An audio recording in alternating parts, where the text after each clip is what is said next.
Hello, I'm Natalee Arthur, and this is my oral report on Tuesdays with Marie by Mitch Albom. It was published in 1997 by a man named Mitch, who was 39 when it was published. Mitch was born in 1958, so he was pretty old, but I mean, it makes sense because I will tell you why later. The reason for reading this book was because it gives you an insight on happiness, struggles, and how people overcame them, and it makes you connect with the author and the people that they're talking about in the book or themselves. Details of the author. He was a playwright, he was a musician and author, obviously, because he wrote the book, a television broadcaster. He was born in New Jersey, so I don't know if you know what New Jersey looks like, but sometimes it's not the best. He lived in an urban community and like a nice kind of neighborhood, which also Marie kind of lived in. He lived in New York, in the Bronx, and they're not really like exactly alike, but they both didn't have a little bit of like hardship growing up, so they both can probably relate to that. The reasons for choosing the memoir was honestly when I watched the video on the book and the trailer, it really like hit my heart and it made me think I have to read it, I have to get to know them. And the picture that they showed us of Marie in the video, it touched my heart, and I was like, I need to know him, I need to like read about him. And throughout the story, it really talks about how you have to learn how to die in order to live, and that's pretty much what the book revolves around. It talks about how you can't go anywhere in life unless you learn that everybody dies one day, and that you have to live in now and understand things that happen, and things happen for a reason.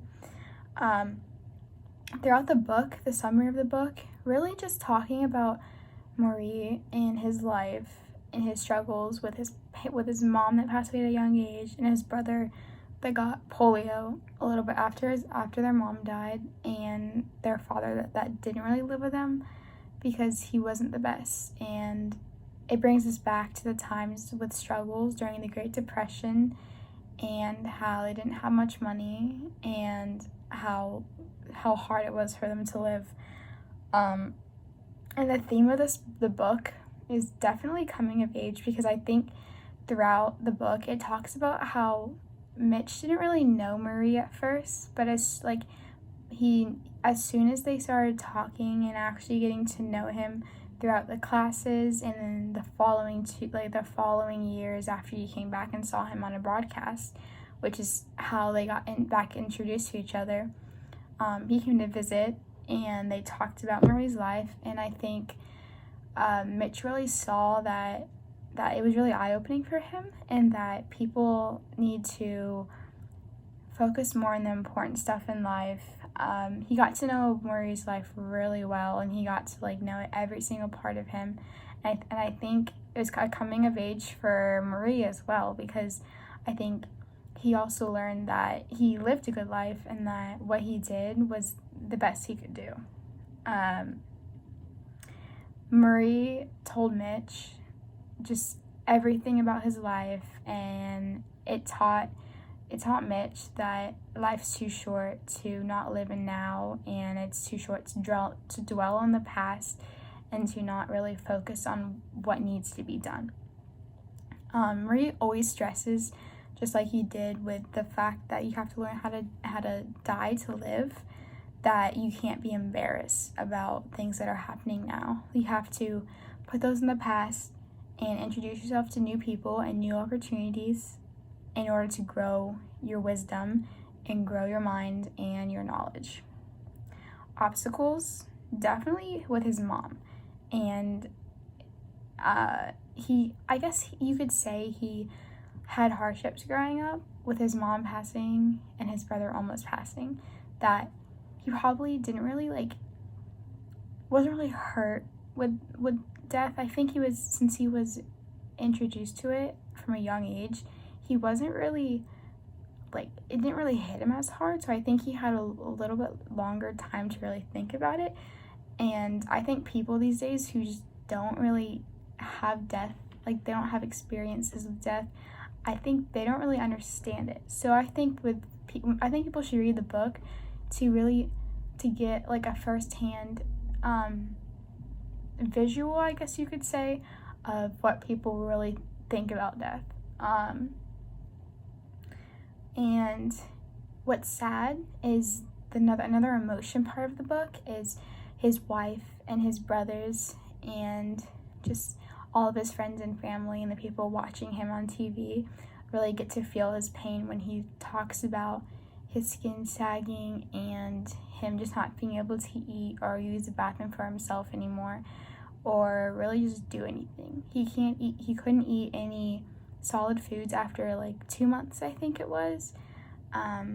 And Mitch always brought in food for when they had meetings, and he always wondered why he didn't eat anything, and it didn't really like dawn on him until Marie's wife told him one day that he couldn't eat anything. And I think it's really sweet how Marie didn't tell him that he couldn't eat, because he really just likes his company and him coming with food, thinking that he could eat. Perspective.